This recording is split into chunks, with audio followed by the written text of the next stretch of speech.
주님께서 여러분과 함께 요한이 전한 거룩한 복음입니다. 그때 예수님께서 길을 가시다가 태어나면서부터 눈먼 사람을 보셨다. 예수님께서는 땅에 침을 뱉고 그곳으로 진흙을 개어 그 사람의 눈에 바르신 다음 실로암 못으로 가서 씻어라 하고 그에게 이르셨다. 실로암은 파견된이라고 번역되는 말이다. 그가 가서 씻고 앞을 보게 되어 돌아왔다. 이웃 사람들이 그리고 그가 전에 거지였던 것을 보아온 이들이 말하였다. 저 사람은 앉아서 구걸하던 이가 아닌가?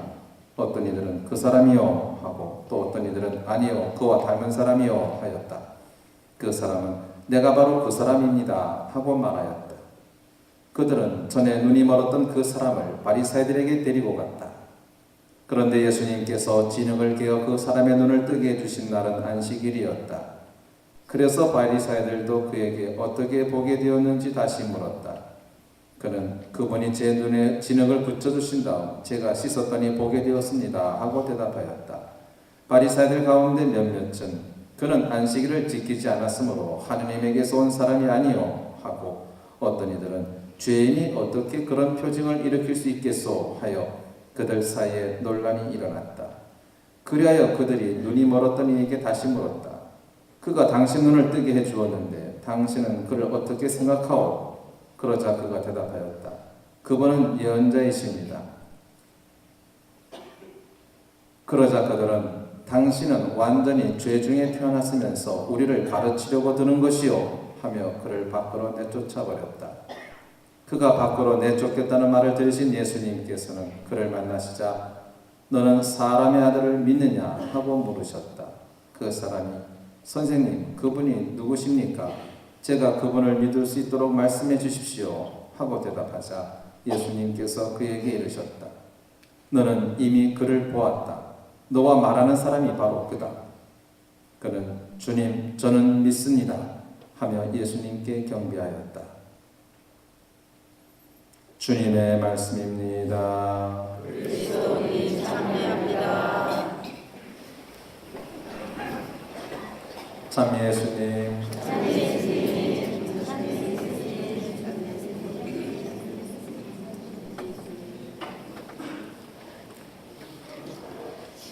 오늘 사순 제4주일을 맞이했습니다.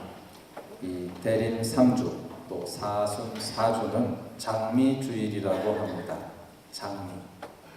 장미는 어떤 기쁨, 장미색 하면은 장밋빛 하늘 좋은 거지요.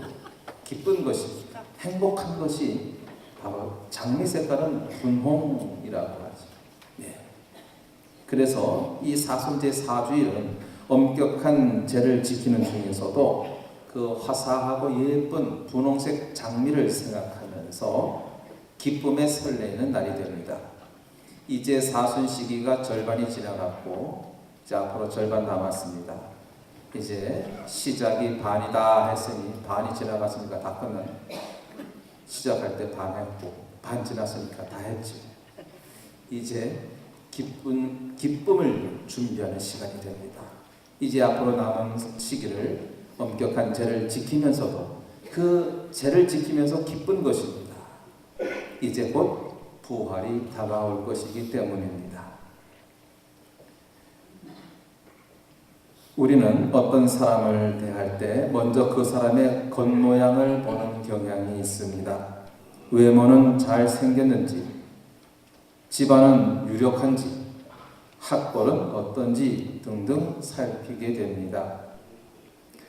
오늘 야훼께서는 사무엘에게 겉모습이나 키 큰 것만 보아서는 안 된다 하고 말씀하십니다.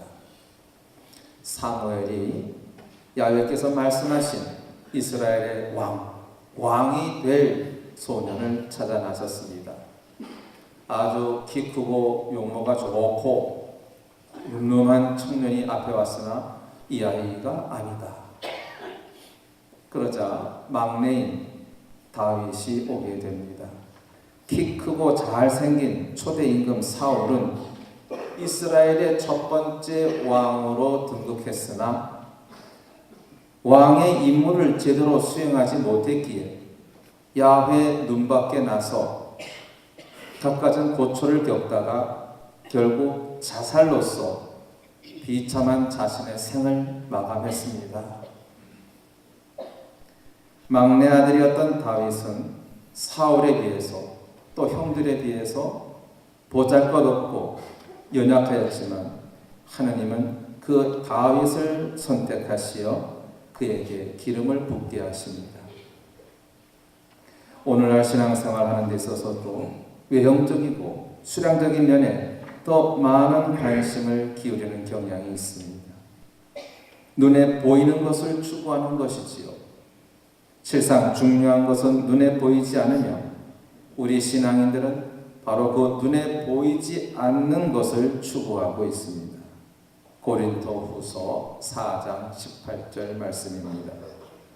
우리 교우들은 하나님 체험, 예수님 체험을 통해서 신앙의 의미를 찾고 그것을 바탕으로 해서 기쁘게 사는 삶의 비결을 찾고자 합니다. 어떻게 살면 우리가 행복하고 기쁘게 살 수 있는가? 그에 대한 답은 오늘 두 번째 독서 에베소서에서 바오로 사도께서 말씀하고 계십니다. 빛의 자녀답게 살아가는 것입니다. 이제 어둠의 세계에서 빛의 세계로 나오게 되었습니다. 겉모습에 현혹되어 살았던 모습에서 이제 그 속을 중요시하는 삶으로 바뀌게 되었다는 말입니다. 빛은 모든 선과 의로움과 진실의 열매를 맺습니다. 어둠은 열매를 맺지 못합니다. 어둠 속에 사는 이들, 그들이 은밀히 저지르는 일들은 말하기조차 부끄러운 것이라고 합니다. 어둠 속에서는 모든 것이 감추어지고 묻혀버리고 은폐됩니다. 빛이 비추이면 어둠 속에서 은밀히 악한 일을 저지르던 자들은 그 빛을 두려워합니다. 그래서 빛을 피해서 어둠 속으로 숨습니다. 하지만 빛이 비추이면 더 이상 어둠은 이길 수 없습니다. 감추어진 것은 드러나고 은폐되었던 것은 새롭게 그 진실이 밝혀지게 마련인 것입니다. 행복하고 기쁘게 사는 삶, 빛이 비추일 때 빛으로 나아가는 것입니다. 어둠 속에 헤매던 백성이 빛을 보고 그 빛으로 나아갈 때 우리는 참 행복하고 기쁘게 살 수 있습니다. 오늘 복음에서도 예수님은 나는 세상의 빛이다 하고 말씀하십니다. 9장 5절. 예수님은 우리를 환히 비추고 계십니다. 만일 내가 어둠 속에 살고 있었다면 그 빛을 보면 두려울 것입니다. 하지만 그 두려움을 떨쳐내고 내 마음을 정화하고 그 빛으로 나아가야겠습니다. 더 이상 어둠 속에서 그렇게 괴로워하며 살 필요가 없겠습니다. 빛으로 나아갈 때에 우리는 주님께 더 가까이 갈 수 있고 지난날의 모든 과오를 떨어버리고 이제 새 삶을 살 수 있게 될 것입니다. 어둠 속을 헤매던 소경이 빛을 보게 됩니다. 태생 소경이던 그가 예수님의 분부대로 실로암 연못에 가서 씻고 마침내 보게 되었습니다. 어떤 이들은 멀쩡해진 소경을 보고 평소에 그 소경이다 하고 말하기도 하고 어떤 이들은 닮기는 했는데 아니다 하고 말하기도 합니다. 예수께서 표징을 일으키셨지만 사람들은 여전히 의심의 눈초리로 보고 있음을 알 수 있습니다. 이 소경을 두고 유대인들 사이에 논쟁이 벌어졌습니다. 소경을 치유한 날이 안식일이었기 때문입니다. 예수님 당시 유대인들은 죄를 지으면 벌을 받아 건강이나 재산을 잃는다고 생각했습니다. 즉, 내가 몸이 아프다. 내가 지은 죄가 많아서 그렇구나. 또 뭔가 재산에 손해가 난다. 재물을 잃어버린 일이 생각난다.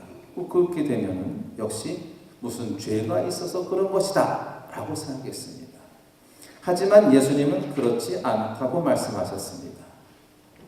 저 사람이 소경이로 태어난 것은 그 사람의 죄가 많아서 그런 겁니까? 아니다. 그 사람이 무슨 죄를 지어서 그리는 것은 아니다. 다만 하느님의 일이 그에게서 나타나기 위한 것이다 하고 말씀하셨습니다. 하느님은 벌을 주시는 분이 아니라 아픈 이를 고쳐주시고 보듬어 주시는 분이라고 하셨습니다. 소경이 의미심장한 말을 합니다. 바리사이들에게 하는 말이지요. 태어날 때부터 눈이 먼 사람의 눈을 누가 뜨게 해주었다는 말을 일찍이 들어본 적이 없습니다. 그분이 하느님에게서 오지 않으셨으면 아무것도 하실 수 없었을 것입니다. 이제 눈을 뜨게 된 이 소경은 예수님이 누구이신지를 정확하고 명확하게 깨달았던 것입니다. 비록 소경은 육신의 눈은 멀어 있었지만 마음의 눈이 열려서 예수님을 제대로 알아보게 됩니다. 소경은 믿음의 눈을 가지고 예수님을 알아보지만 믿음을 가졌다는 바리사이들은 예수님을 제대로 알아보지 못합니다. 지금 이 현재를 살고 있는 우리도 병이 나거나 재물을 잃거나 즉 우리 집안에 우환이 생기면 뭔가 벌을 받는 것으로 생각합니다. 왜 이런 일이 일어났는가를 생각합니다. 도무지 왜 이런 일이 나에게 일어나는지 알 수가 없습니다. 근데 궁금하고 알고 싶습니다. 모르는 거 있고 궁금한 거 있으면 어떻게 해야 됩니까? 누구한테 가야 됩니까? 어딜 가요? 네, 솔직하게 말씀하세요. 답답하고 뭔가 좀 알아볼 거 있으면 어떡하십니까? 아하, 다 알지요? 점치러 갑니다. 점치러 가서 이제 어떻게 되겠습니까? 어허, 큰일 났구만. 아하, 이거 쉽지 않네. 뭐 조상 귀신이 붙었어. 이거 하려면 참 어려운데 이걸 어쩌나 야단났네. 별하별 겁박을 다 해가지고 돈 뜯어내는 거지요.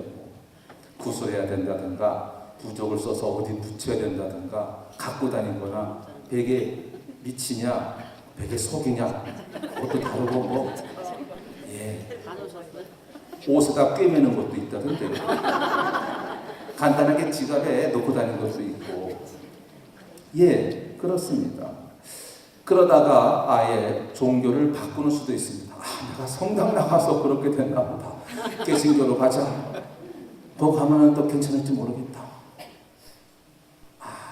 내가 다시 절간을 나가야겠다. 그렇게 생각하기도 합니다. 하느님은 벌을 주시는 분이 아니라 용서하시고 보듬어 주시는 분입니다. 내가 성당 나가서 내가 믿는 하느님이 나한테 잘해주지 않는다. 그러니 성당 나가지 말자. 그렇게 생각하는 것은 참 신앙 단계가 아주 좀 초보 단계라고 볼 수 있습니다. 잘 안 되는 건 다 하느님 탓이고 잘 된 건 내가 잘나서 그렇게 된 거고. 네, 언젠가 오래전 일입니다마는 이 동남아시아에 사는 사람들 지진과 쓰나미로 인해서 몹시 큰 불행을 겪었던 일이 있었습니다. 이슬람 신자, 불교 신자들이 살던 동네입니다. 물론 소수 그리스도교인들이 있었겠지만 대부분 이슬람 불교 신자들이 살았습니다. 그 지진과 쓰나미로 인해서 그런 엄청난 불행을 겪은 사람들을 보고 어떤 한 대형 교회에서 그런 말이 나왔지요. 하나님을 믿지 않아서 이런 벌을 받게 되었다고. 우리같이 하나님을 믿는 사람들은 할렐루야 만세 아멘 아멘. 예수 믿지 않아서 하나님을 믿지 않아서 그런 벌을 받았다. 그런 말을 하시는 분이나 그걸 보고 아멘 하시는 신도들이나 참 힘듭니다. 그 시기해요. 여러분들은 설마 그런 신앙은 아니실 겁니다. 남의 불행을 보고 그렇게 얘기해서는 안 됩니다. 하느님이 이것들 쌤통이다 하시겠습니까? 그런 하나님을 믿습니까? 그런 째째한 하나님을 어찌 신으로 모시겠습니까? 대자대비하시다는 신이지 않겠습니까? 그러한 사고, 뭔가 죄를 지었기 때문에 벌을 받았다. 남의 불행을 그렇게 얘기해서는 안 됩니다. 오늘 바리사이가 소경에 대해서 그렇게 얘기를 합니다. 당신은 완전히 죄를 뒤집어 쓰고 태어난 주제, 완전히 죄 중에 태어났으면서 우리를 가르치려 드는 것이요. 바리사이가 소경에게 얘기한 것입니다. 완전히 죄 중에 태어난 주제에 앞을 못 보는 이에게 그렇게 심하게 말을 했습니다. 그렇게 화를 버럭 낸 바리사이는 이 눈을 뜨게 된 이 소경을 성전 바깥으로 내쫓았습니다. 그러자 예수님은 쫓겨났다는 소식을 들으시고 그 눈을 뜨게 된 그 소경을 다시 만나십니다. 너는 사람의 아들을 믿느냐? 네, 믿습니다.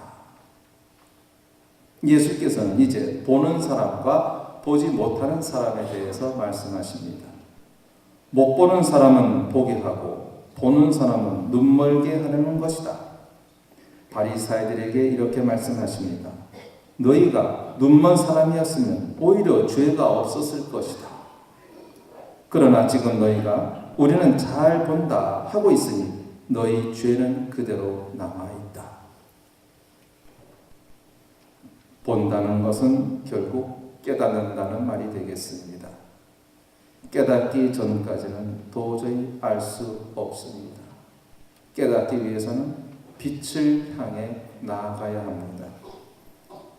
이제 나는 세상의 빛이다 하신 예수님께서 빛을 비추고 계십니다. 우리는 머리를 들고 그 빛을 향해 나아가야 하겠습니다.